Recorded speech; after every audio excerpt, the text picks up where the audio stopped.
Vraiment, pour nous, c'est quelque chose qui nous a surpris. On s'attendait à la voir partout, sauf ici à Bamako, parce que ici nous sommes dans une capitale, nous sommes censés être protégés, surtout une très grande personnalité qui préside la coordination des mouvements de la Zawad et qui préside aussi la délégation de la CEMA qui est là pour la mise en œuvre de l'accord, qui est dans une mission de paix.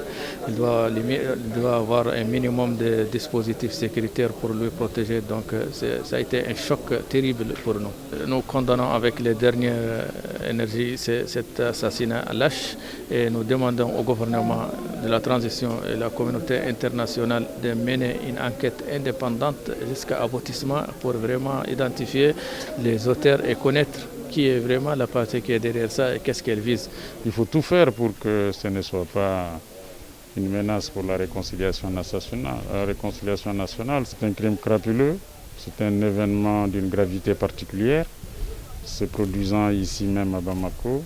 Je pense que ça doit sonner le déclic de toutes les forces positives qui œuvrent pour la stabilité du pays et de la région, afin que mettre en échec ceux qui ont des plans pour nous ramener en arrière et créer les conditions du désordre et du chaos.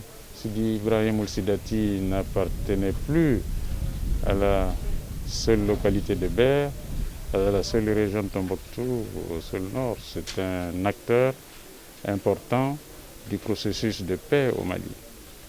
Donc il faudra adresser les condoléances au pays tout entier et que tous ensemble nous prions pour que ce crime ne soit pas un obstacle dans le processus de relèvement du Mali, dans le processus de stabilisation du pays. Nous avons qualifié cet assassinat de Dieu, d'horrible, de surprenant.